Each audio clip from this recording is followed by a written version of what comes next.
Ropecon.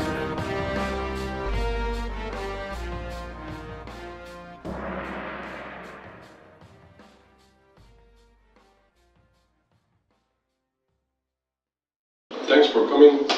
I'm going to talk about Squib, Ruby library for prototyping card games, or traditional on-board top card games. I will be speaking in English. There was no English item in the brochure, but in case there are some English speaking, or in case as it's recorded, keeping in English. If you can see, there's a URL for the slides. It's Ropecon, how do you say, minus squib minus slides.search.sh. The rest is something that the front end puts there, so you don't have to care about that. I just checked and it seems to work also on mobile phone. It's made, the slides are made with React front-end library called Spectacle, if someone is interested. Oh, we could. Yeah, alright. So I will be putting this in full screen now.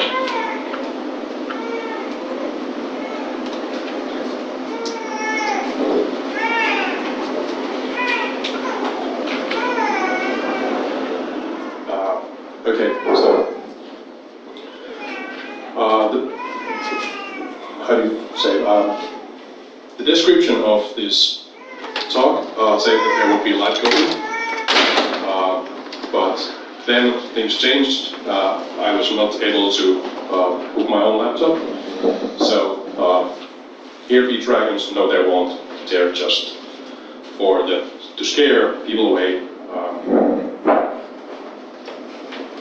Okay, can I disappear? Content live coding, no it doesn't. We have slides of code, and that might work or not. I hope it works. Quick question, how many of you know how to code? Okay, so there's about half, alright, that's good. How many of you have coded Ruby? 1, 2, 3, okay, good. Well, it's really easy if you have tried any modern language. Ruby is very easy, and it's very easy for starters as well. Yeah. And I put in the slides so that for the first half there is no coding whatsoever. Perhaps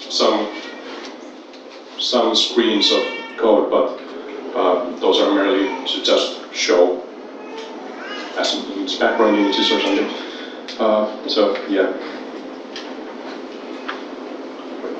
Did I go too fast? Okay, so yeah. Squib is the library. It's a Ruby library, and it allows. Well, yeah. I have actually a slide here asking what is Squib. So, Ruby library for formatting cards based on given data. So, essentially, it allows separating the looks, the layout of the cards from their content, the data. They are not totally idiomatic English. I hope you forgive me for that. Yeah, but yeah, what does it mean? That there's a layout and there's a data and there's separation. This is a wireframe image of basic, really badly made wireframe of something like a Magic the Gathering card, something like trading card game. Layout, there's actually, do I have some kind of pointer here?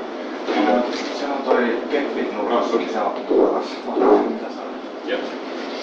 Okay, so we have like something like a top header, footer, there's perhaps stats here, some middle, maybe picture here, some content, effect, flavor text, something like that.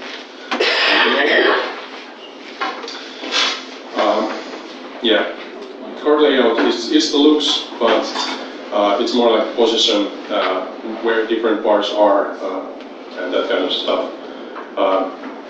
Typography, what is there, what size is text, is it italic, something like that. Yeah. So card data, that's basically, well, the behind text example picture is basically the same layout with different data. There is, the background color is different, it's based on the data, the logic is there. There are some effects and flavor text, some cost pictures, those are like the data of it.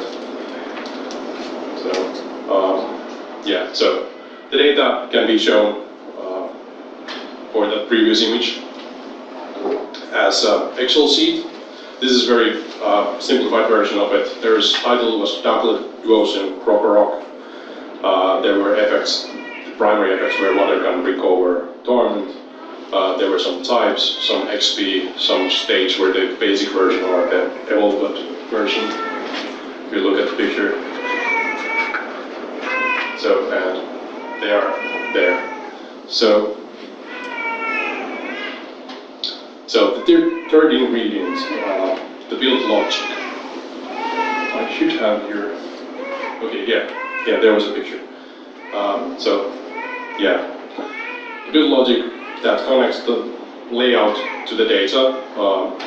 That is how we define that.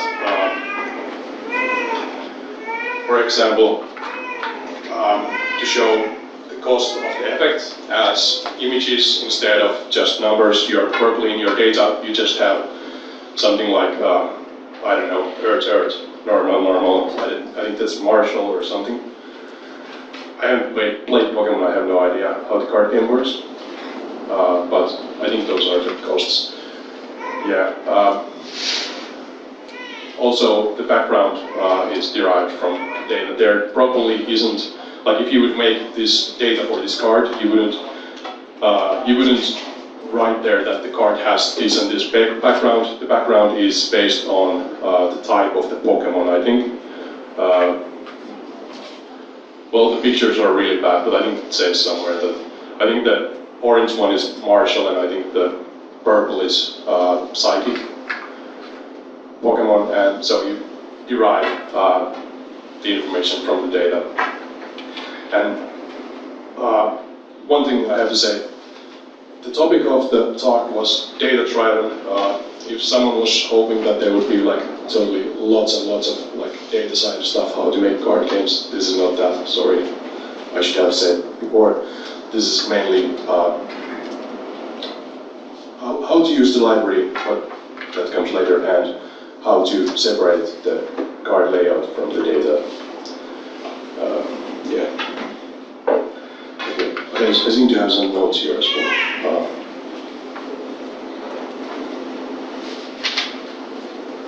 Okay, so we might want to alter the presentation, show distinct visual clues for different card signs, elements, modifiers, regions. Basically what I said. Yeah, the order or the background might be based on data. And yeah. And all this, like basically what icons you have there, here, you have to kind of like the logic that in Squib's case, it's the Ruby code that does the shoot digging photos. And yeah, Ruby code in Squib's case, to use here. Okay, so a bit about Ruby. What is Ruby? Ruby is, well, it was like this, if someone has heard Hello Ruby by Linda Lucas, it was the main character in that, but it's also programming language. I think I have some notes here, but I don't see any. Yeah. Yeah, Ruby is very easy, easy language. It's very much similar to written text, written in English. So it's easier to understand and to start using it than, say, something C or JavaScript or Java.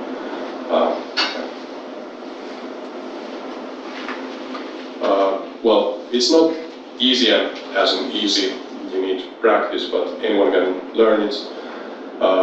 If you have been thinking about learning programming but haven't yet done that, I can say that it's never too late. We just, where I work, I'm working as a front-end developer, and we just got the summer training who is like 70 years or 60 years old, and he just started, this was his first summer as a programmer. He's been delivering post before, so it's never too late, and he's magnificent, wonderful at doing it. So it's great that we finally got the guy in the program. Yeah. Okay. So yeah, Hello Ruby is a really good book. If you haven't read it, you should totally read it. I bought it because I got a nephew just a while ago, and I was thinking like, yeah, he can read soon, that I will totally buy it for him. And then I bought the English version, and then I was like, well, he doesn't speak English, well, he doesn't speak Finnish either, but I can totally keep the book. It's mine now. I will buy him the new one sometimes later. Hello Ruby is really good for programmers alike. Even if you know how to program, it puts like stuff together, like what kind of real world stuff applies for something like a for loop. How is it similar? Well, anyway, it's good. Not more about that. But back to cards. Can you see the white text on that white background? Kind of, like in the first row. Okay. Yeah. Not the best choice. Yeah. Okay, so the layout versus content. If you don't know, this is Magic the Gathering. I think it was, I'm not sure what edition it was. I just bought it, wanted to see how they look. And they look a bit different than they were like 10 years ago, but not much. Okay. I had totally some cool ideas about this slide, but I can't remember. My notes say something. So when separating card layout from content, you essentially implement card layout for one card of different look and render different content on top of that look layout.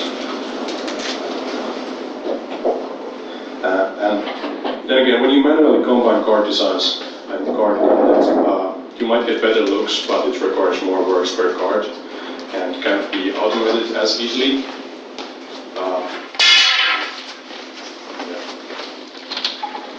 So I have here a couple of examples. The left one is the same card from Magic the Gathering, and the right one is from Flux. I think it's Cthulhu Flux or something like that, because it has Ungo.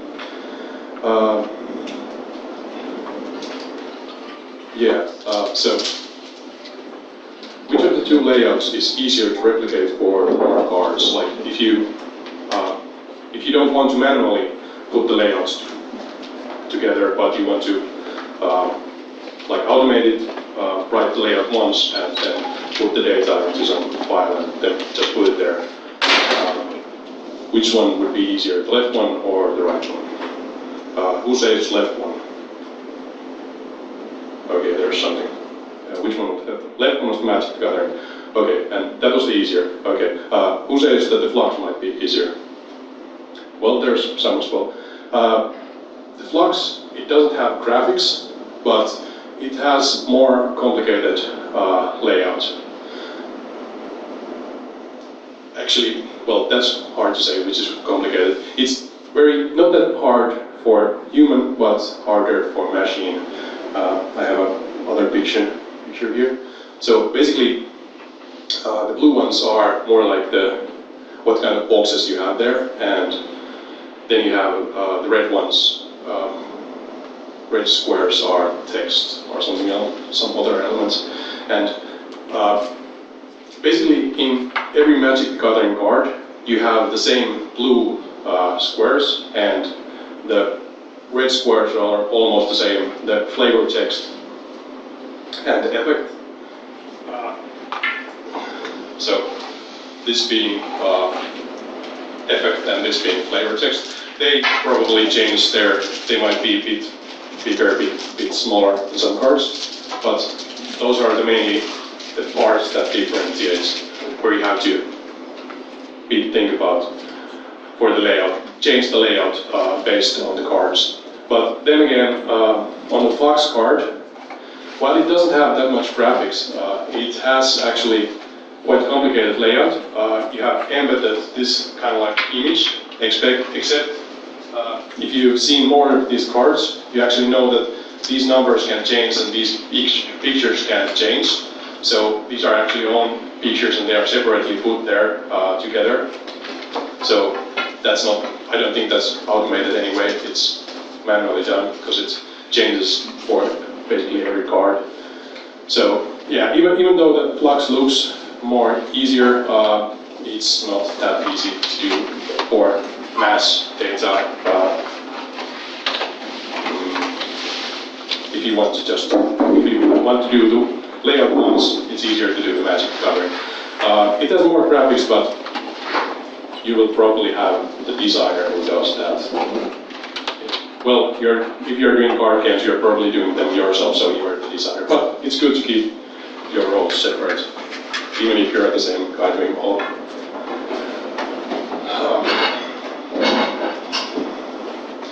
Yeah, so why separate layout and format?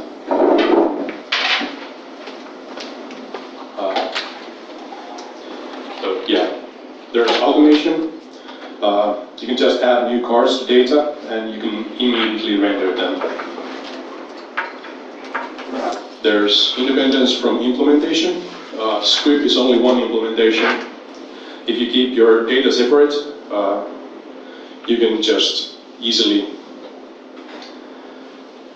swap Squib for something else that is better. Or if you decide that you want to make this game into a digital version and you want to keep the data, you can just throw Squib away and write everything in, I don't know, JavaScript, in Unity or something. Maybe that doesn't work, but at least you can do it. Yeah, faster prototyping. That's one of the core points of this presentation, but it hasn't come up much before. But yeah, faster prototyping. When you separate the layout and content, you can just write the layout once, and well, you can change the data anytime you want and just render it anew. And it's just a couple of seconds, and you got a new version of the card. Switching presentation. I'm not sure what seems. Yeah, okay. You can start your game project using someone else's layout and styles. If you don't know what kind of looks you want, what kind of design you want, but you have an idea that I want to put their title and I want to put description, well, all card games have that, so there's a probably existing card game layout for Squib someone has made. Well, Squib is not that much used, but there is some layouts some people do it, so there might be a chance, and there's like basic layouts. But anyway, also applies outside of Squib. Yeah.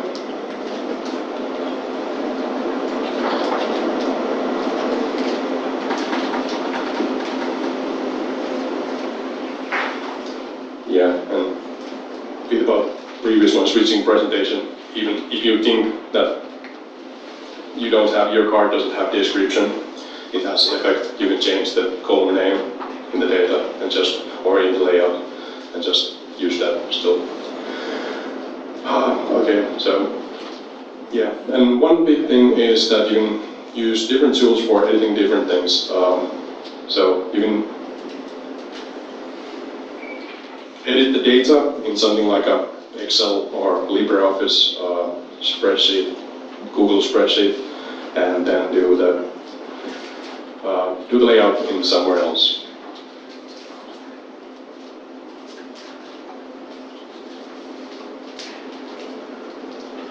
Yeah. what about squib? Let's dive deeper. Not code yet, small things of that, but it will be coming later.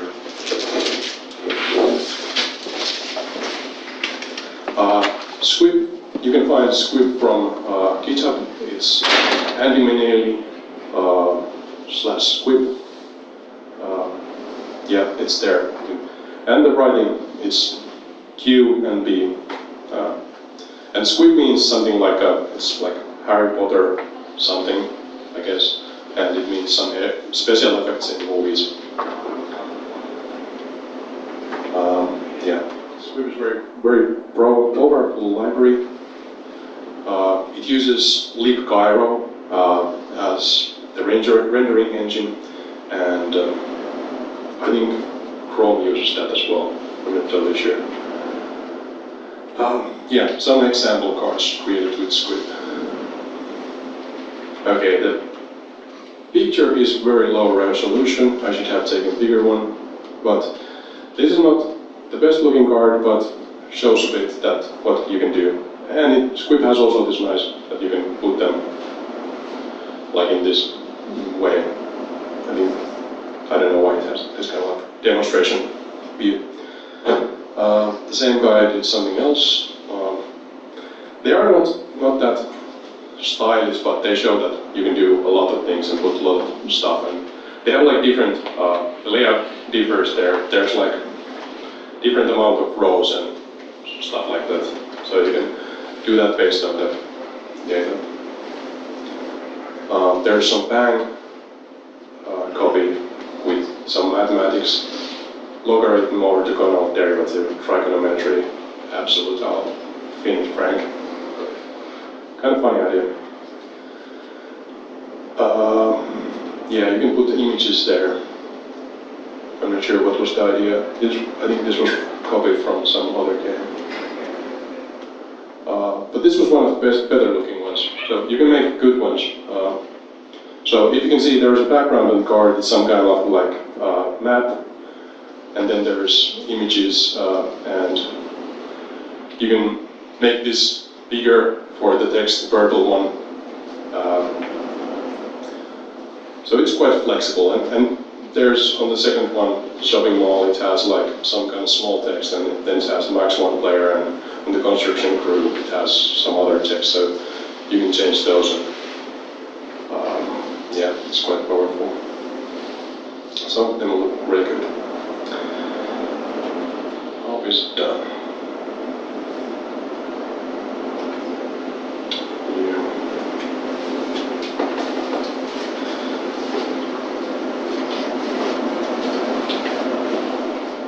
Oh yeah, I have a picture here. So yeah, this is very simple code for the Squib. It should say, the text should say logic in Squib is done with Ruby code. I typed there. So yeah, first row we require the Squib, the library. The second row we get the data from a CSV file. That CSV file is the one way of storing the data in Squib.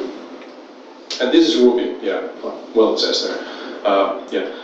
The Squib deck new cars data little, if that looks horrible, you can just copy paste it, it's always there if you use it.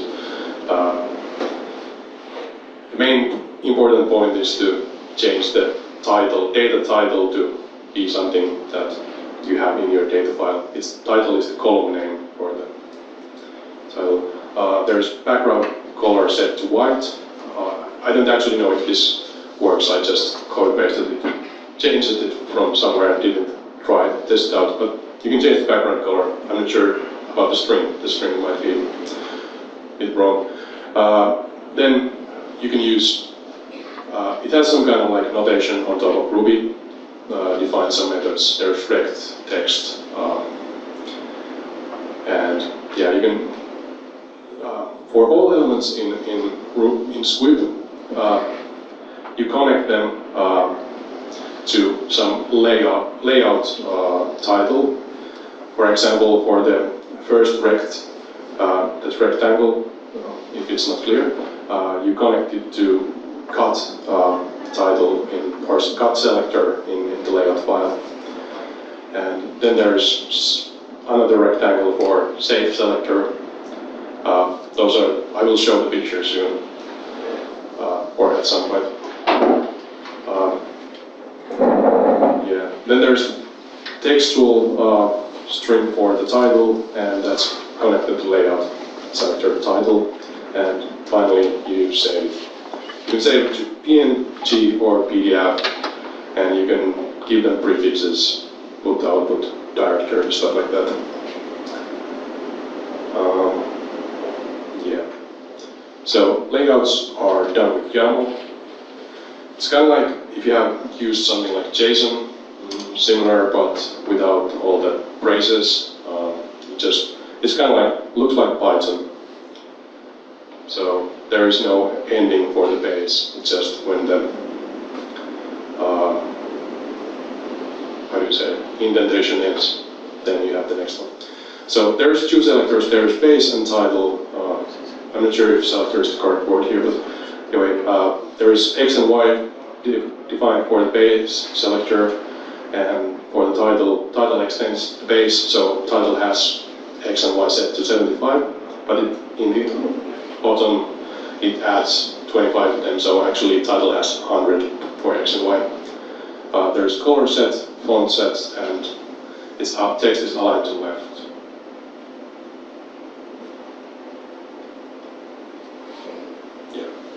It's simple configuration syntax.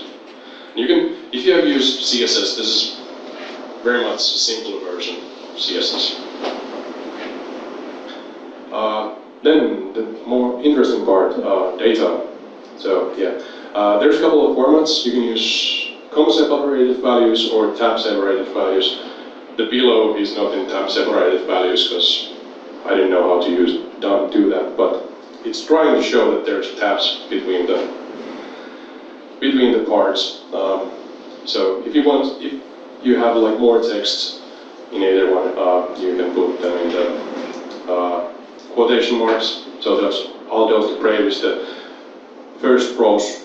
Each row is one card basically, and the first row is the columns. So the first card's name is always the brave. The second card's type is action, and third card has quantity of 3. And well, the both files have the same data, just different encoding. But the good thing is you can just export these formats from Google Sheets or Excel. You don't have to do this horrible data handling in an editor. Because it's kind of horrible to know that if your opponent has all those to brave, summon extra goblin answer or extra card you play, and wait, which column was that again? Was it type or description? But yeah, in Excel that's way more easier, and even if you have someone who is not that handy using normal text editors doing the data for you, you can let them do the stuff in Excel. Yeah, but let's dive into the code, like even more, row by row. Okay, this is a pretty cool library that I'm using for presenting these cards. So the decks are made with Spectacle, and this is a plugin for it. So I think it's called Spectacle Code Slide. Yeah, so it allows me picking these things one by one. Really cool. So yeah, as I said, the first line is import square library. Second one is we have a data CSV, as I showed on the previous slide, and scripts CSV file just is put into the data variable.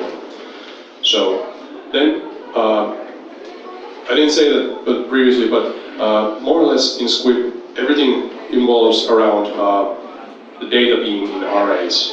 So here, we basically, the script deck new do, it just goes through the card. When you give the parameter cards some number, you will tell how many cards are there in the deck and how many times you will iterate over this loop. Yeah. So yeah, you define the size of the deck and the layout, and we will use layout YML. I will show it later. Actually, it's pretty much the same as in the previously some version. Yeah, there was the background color. There's rect layout. Soon I will show what they look like. Okay, yeah, title, and then there was the save. And then we finally end the deck, script deck new. Does someone want to ask something about this? Yeah, no. So, okay, the layout, YAML. So, for the cut, the rectangle, we just give it the XY width height. It's very simple. This is just like simple CSS, not as good, but it looks the same always. You don't have to render it with different browsers. You can only render it with one script. So it looks the same on all computers. So the save rectangle, it's a bit more different. It has radius and dash. Well, not that important. Well, the title that we used for the text, it extends space, and it has X and Y. There's font. We will align it color, add to the Y and X. YAML, in this script allows YAML to a bit of like changing. It's not like totally static. Well, it's static, but you can change the numbers. You can add to the previous, the extended amount. I think that's it before. So this is what our example data looks like. I was a bit rushed, so I only put 2 lines. So we will, well, no, I don't have a quick picture. This example will start making a Magic Gathering kind of like trading card game looking card that has hiragana and romaji, the English version of hiragana, shown in the pictures. And yeah, and it has some title. There's flavor text. There's series. There's cost, and it has attack and defense. And there's one card that is there for both of them. So with our previous code, this is what we get. We just call root deck.rb, and that's it. That generates us these two. So this small layout file and this small text file added with the data we get. So it just has the cutting lines, save lines, and the title. So, but let's add to that. So we will make it a bit more complicated. We will make it look like this, so we will add a lot of rectangles. This is quite repetitive. Yeah. So we define a couple of color variables.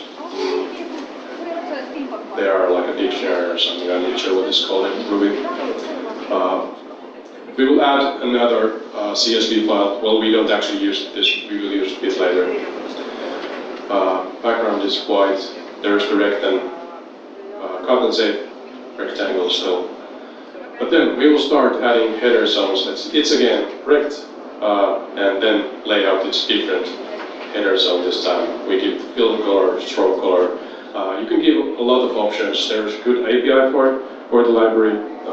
You just look for there. It's easy to check. I think you can. I think you can align rectangles, but text you can do like more stuff. Okay, so there was between these on line 25. If you can see, there was the title, but that's the same. We will add main image zone. It was in the picture, the dark one on the top where you would have the picture, and it's black. Middle zone where you have in Magic the Gathering card, you have a summon or a creature, and then the sign of the series. Main content zone where you would have the effect and the flavor text. It's like the other big area, and then there's footer area that's like in Magic the Gathering card you would put like a what number out of what. how many cards are in this series, artists, stuff like that. Yeah, then there's the stat box, there's attack and defense. But we won't put any text there. We'll just prefix these with deck 2 so that they don't overwrite our previous version. On the layout guides, we have the cut, save, they're the same. Base is the same. Now we will add header. Instead, previously we were just using title that was extending base, but now we will just offset the header part there. We will define second core selector, or kind of like what you call this, that we say the zone is width is 625. One thing I didn't say, these are, I think they're pixels. You cannot use inches or centimeter or something, which is, I'm not totally sure if it's a good thing, but that's a limitation of this script.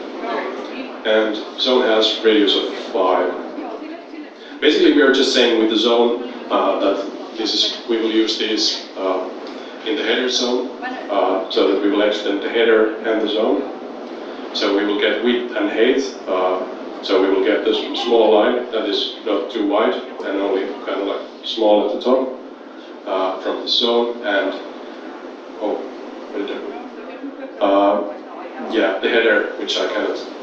No, I can. Yeah, header just says that it's positive in this place based on the position of the base selector. And with the header zone that we defined, we will extend it in header content because we have like a title. There's like the title, and then there's the cost on the top. So we need header content, which is inside. We will vertically align it in the middle.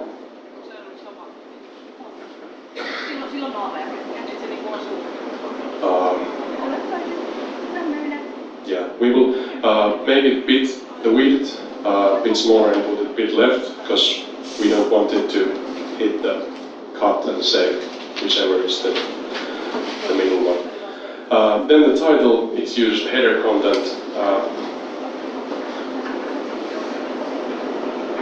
Yeah, okay. But yeah, we don't have the cost yet. We're just putting it next time, so I don't have it here yet. There's content zone. This is again something like base things. Image zone extends content zone, and then there's main image zone. This was just something so I could put them together. A bit complicated. There's one thing about Squid. When you extend like multiple times, like here, image zone and base, it gives you really poor error messages if you forgot to put X and Y to either or both of the extended classes. Yeah, so we have middle zone, main content zone, where you would have the flavor and there's stats, which would be like the attack and defense in the book. Bottom and footer zone. Footer, I'm calling these zones, I'm just using them to call for the boxes. So the zones were the ones that we actually draw the rectangles, and inside we put the zone content, and inside the zone content we put text, but now there's only this one text. In next variation of this, we will use second data file, which looks like that. It has just Romaji and hiragana, and I'm not sure if they have core. I just copied them from somewhere. And so we can take the Romaji from here and use it to get the actual hiragana. So yeah, the final iteration of the deck. These look the same now. We actually used the hiragana from the hiragana CSV. There's the background, the rect, cut save. There's the rectangles. But now we will add new text. So how the text works, that's because the text has to be different for each card. Previously, for the rectangles, they were all the same for every card, so there was no data in them. We just draw them for each. But we will use map go through the Romaji, I don't know how to pronounce the word. Anyway, the English version of the hiragana letter, and we will, because Squib works, as I said, with arrays, so data Romaji will give array, right? Yeah, all right. So it will give array with all the data in that column. We will take each one for the Romaji in the end of 33 line, and we will put it in the hiragana index variable, and we will just, this is a trick, we will get the index so that we can get the, okay, 35 line is missing, but we will just, this mapping will return line 35, and it will just use hiragana columns, hiragana index for the matching Romaji. So it's some tricky, very interesting. There's the rectangles text. Yeah, we will add to the middle summon and then the English version of the word. And actually, yeah, before what we were doing here, we were putting this to layout main image. So that will be big image. We will not put any image actually there, just cool font and some kanji, hiragana. And below it, to the middle section, just the English version in front of, with the summon word in front of it. We will capitalize it, and we will put this, on 47 we will put series text to the left, the right side. Yeah, there's the rectangle for main content zone where we will have effect and flavor. And I have done something, well, there would be something, but I can't call it down, well, maybe it's good. Well, it's just text and rect. You can use more Squib methods to put stuff in this, but I was trying to keep it simple. Not sure if that worked. The layout, final version, it has the cut, save, base, header, then there's zone, and zone is extended by content, and now there's the title and the cost. Title is in the left side, and cost is on the right side. Main image content, main image, and there we use different font, align it center, middle, horizontally and vertically. The middle part, which is the middle zone with the series and the English version. Wow, okay. Well, anyway, I can't go down more. Not that interesting. Same 10 different rules. Okay, but this is what we got. It doesn't have any graphics. I was too lazy to do, and the cost, I didn't have time to put icons there. It would have been really easy to put them, but yeah. We have the English version and the Japanese word. Yeah, there's a bit of logic, but this was slightly quite simple example. Yeah, thanks. There was even 10 seconds, 20 seconds. So, questions? Not a question, but there's actually, the Squib has its own non-GitHub website. So it's squib.rocks and it has links. Yeah, actually, yeah. I think that GitHub page has, yeah, the question was, or not question, but say, was that GitHub has, no, Squib has its own page instead of just being in GitHub. It's squib.rocks, and if you cannot find it, you can also find it from the GitHub page, and there's like there's some read the docs documents or something else. It's really good, and there's good examples, and it's not totally beginner friendly, but if you want to make card games, this is a good way to do so. I recommend. I totally find this from Hacker News, Y Combinator's Reddit kind of like page. was training there. Totally liked it. Haven't actually made that many decks. A couple of just, well, this one, and then I tried making Flux. I might have the picture somewhere. More questions? No. Okay. Oh, thanks.